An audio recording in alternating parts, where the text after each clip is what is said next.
to talk about this today. What's up, folks? I feel confident making this now because I have completed 2 events successfully using this Pelican fully stocked the way that I want it loaded out. And I got a lot to say about it because it is a lifesaver. It is a dream to use. And I know I do a lot of gear reviews on this channel, but this is a piece of gear that I've then taken, something that isn't meant to be used for chefs, made it my own by adding every single thing that I know from my experience I need at all these events. I just popped this baby open. I want to tell you all about what's inside of it in 1 second, but I want to give a quickie feature rundown of things that I like about this specific Pelican case. Yes, this is the 1510 Pelican case. These are all made in the US. I specifically went for the one that has the padded camera inserts. It's very important to get this one, only because the other ones come with foam that you either have to cut out specifically or it's just an empty shell. It has one large divider that runs down the center and then 2 separate sizes of inserts that you can put on either side of that to customize this exactly the way that you want it. The top section of this case is protected by a foam that is contoured in a way where it basically makes it so you can overstuff this case. And by closing the lid with the foam being in the way that it's contoured, it will still protect and kind of conform in its own way depending on what you have stuffed inside. Hardware on the outside, there are the 2 latch closures, and those both have little notches on the side where you can put a padlock if you so choose. And the beauty of it is that you can flip them closed and then push them in one more time to make sure that they truly are locked. It does have a pressure release valve here. I'm not entirely sure I will be using that in the near future. On both the top and bottom of the case, there are these really durable grab handles that stay when you want them to stay and fold flat when you want them to go flat. On the back side, there is the standard luggage style rolling handle that pulls up with just one hand. Amazing feature there, and then it locks back into place when you push it back down. Really durable wheels on the bottom of the case here that are recessed into the inside of the case, so effectively the only part that is outside of the housing is the part that's touching the ground, which I can only expect helps with durability as well. The outside is a really nice matte black. This is a case that I don't expect to look pretty. I want it to be durable and I want to be able to kind of throw it around. It does come in a couple separate colors if that's what you're into. Swinging open the main compartment door here, you have to push it past closed, which is amazing. It's open when you want it to be open and it's closed when you want it to be closed. It's not swinging back and forth all day long. All right, that is the features. You can find that anywhere online where you would probably buy this Pelican case anyways. The reason I carry this, I bought this initially because I have a ton of plateware that I will use for private events or pop-ups, and I initially bought this because I wanted to use this to cart that stuff around and make sure it was protected, that nothing was gonna get broken. When you're cooking for like between 10 and 16 people, this fills up really fast, and it's not the best use of a Pelican case when you have a couple of things in here, but then on the flip side, you have like shopping bags or whatever that also has plates inside. But what I realized then is that every single time I would do an event, whether it was with Voyager's Table or marketed under myself or partnered with another chef, I would have to constantly worry about bringing Pantry Essentials. And the worst part about it was that you would get to an event and you wouldn't have things like soap or scrubby or olive oil or salt or sugar. So I thought to myself, maybe I should take the Pelican case that I initially intended on using for plates and repurpose it into kind of a one-stop essentials basics kit that I can bring to any event, and regardless if I show up and it's a completely bare bones kitchen or if it's a completely stocked one, I know that I have exactly what I need with the ingredients on hand to complete a dinner. So now you know the specs, now you know why I built this thing out. Let's open up the case. I've got a top-down shot here so you can follow along. Starting off with these. This is my little rundown of liquids, and these are from Simple Modern. I just got these up on Amazon. They're 12-ounce food jars is what they call them. The reason that I like them, one, of course, they come in red. 2, they have a nice little grab handle here, and they fit the dimensions of the Pelican perfectly. The other thing that I really love about these is that they are sealed. Nothing's gonna fall out of these. I have one that is spare, that doesn't have a label on it. This is empty. This will probably evolve into something eventually. I wanna see event after event what I end up missing. I'm thinking it's gonna be some sort of a tamari or like a barrel-aged soy sauce, possibly rice wine vinegar. Currently, the ones that I have now are apple cider vinegar, extra virgin olive oil, and just normal like canola or vegetable oil. Moving one bay over, these are a couple essentials that just happen to naturally fit together. The first one comes from Tim Ferriss's 4-Hour Chef book. This is the Unicorn. It is with just one of their pepper mills. It comes in black.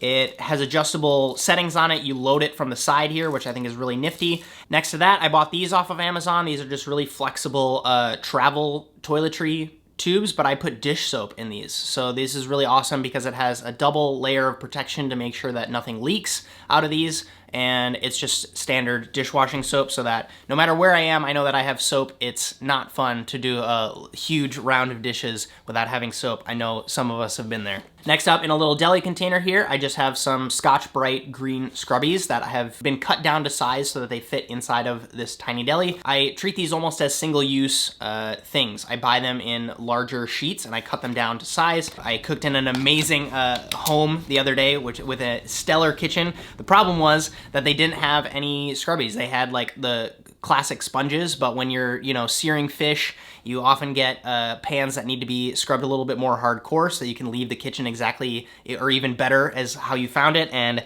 having the combination of dish soap that I trust and scrubbies that I trust make sure that I can leave clean every single time. Moving on to the second row, you can see that the stack here kind of reaches past where the Pelican naturally wants to close. That's where the foam on the top comes in handy. I've got orange masking tape on top. I'm not sure why I chose orange. I've worked in kitchens that use green and blue and all these other sorts of different colors, so I wanted to be a little bit different in that regard. I really like this company. It's from Sure Tape. You can just cop it right off of Amazon. This serves two functions while I'm at events. One, it either makes it so that I can label things if I'm working with other people, and people need to know what is what. But on top of the obvious labeling, it also serves two functions that replace Post-its for me. It makes sure that I don't have to have Post-its inside of the Pelican case. So what I will normally use Post-its for is to signify allergies. The bright orange really helps with that. So if a person is gluten-free or I have a vegetarian plate up in a plate up of 16 plates and one of them is vegetarian, I will make kind of like a little strip that has a sticky end on it, and I will label the word veg on it.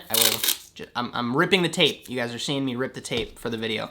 So it goes like this. You kind of just clip it like that, and then there's one sticky side and one side where you can write on it, and this kind of effectively goes on the side of the plate, so you can see that this is an allergy plate, there's a veg here, and then as that plate goes out, you rip it off, put it back on the counter, and then when you do the next round, you pop it right back on, and it works. It's like making your own Post-it note. On top of that, a lot of the dinners that I'm doing right now are multi-course experiences, which means a lot of different plates. It's just as simple as making another one of those tiny Post-its and sticking it on the top of the stack, so that makes sure that if I can delegate those tasks out, I can say, hey, can you grab the lamb plates? It's very easy to go to a big table worth of plates and know exactly which ones to grab. Underneath the tape, I've got a deli of kosher salt here. This is the salt I use for 99.9% of my cooking. If I want to use some crunchy salt on a specific dish, I will bring that as a supplement. Underneath that, a deli of salt's sweet cousin sugar. I had a client a couple of events ago that I outsourced the ordering to, and they actually picked up something called baker's sugar, which is kind of a weird, awesome mix between granulated sugar and powdered sugar.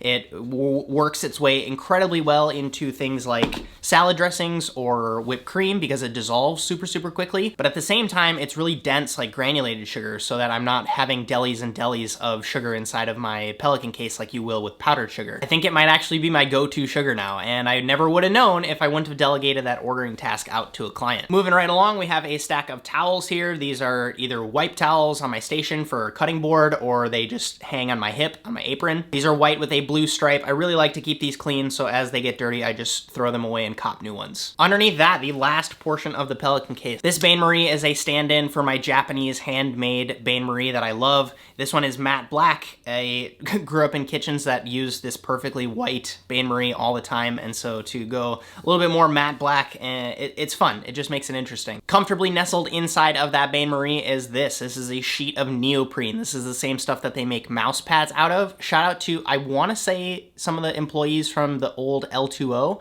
They turned me on to this back when I was working at Grace. They would coat their passes in this because it is heat resistant, and it also makes it so that plates don't make that clanging noise when they touch the countertop. It almost serves as a buffer, and this serves as my mobile plating pass. In my opinion, it's the perfect size for the events that I do, between like 6 and 15 people. Anything larger than that, you just kind of branch outside of the size of the pass. Again, operating with limited resources. The only thing that I don't like about it is it's kind of difficult to clean. If anybody has tips on cleaning neoprene, please leave them down low in the comments, because I'm kind of skeptical to put this in the washing machine. Also inside, tucked wherever they fit, are some business cards, a pen, and a Sharpie. I'm super grateful to have the opportunity to travel and cook in all these different kitchens with different places and cook for different people, but it can be logistically challenging when you're constantly moving. You don't have a home base. So this Pelican definitely makes it so that I can have some peace of mind knowing that when I show up, everything that I know that I comfortably need to at least get started is there, and everything else on top of that just needs to get ordered. I realize this is an incredibly incredibly niche setup. It's something that I use because I know exactly how I cook, but if you're a private chef or if you're starting to do pop-ups or if you travel and cook quite a bit, maybe consider having something that covers all of your bases, because if you've been doing this for a while, or even if you are just starting off, maybe start to think about what are those things that you wish you had when you show up to a venue, or you wish you had when you're setting up your cutting board. I know for me, there are a couple of things that are missing from this that I wish I could include. There's just not enough space. There needs to be a cutting board. I wanna maybe see if I can find one that conveniently fits right on top of this whole thing. I also might convert one of these slots to have an extra chef shirt and or plastic or latex gloves. Both things that I'm thinking about to just cover my bases. I would also love to have like a tiny little knife roll that just has like the bare essentials, so like a smaller 6-inch style chef knife, a paring knife, a peeler, and maybe like a spoon or a spatula, or just something where I know that if I forget my big knife roll, I can just bring the Pelican and I'm set. I hope that you enjoyed this video. Get some color on that like button if you did. I will be linking everything up that I talked about down low in the description. That is an affiliate link. It does support this channel without any extra cost to you. If you have any other questions for me or things that you think that I should include in the Pelican, please leave them down low in the comments. Thank you so much for your attention. My name is Justin Khanna. Have a good one.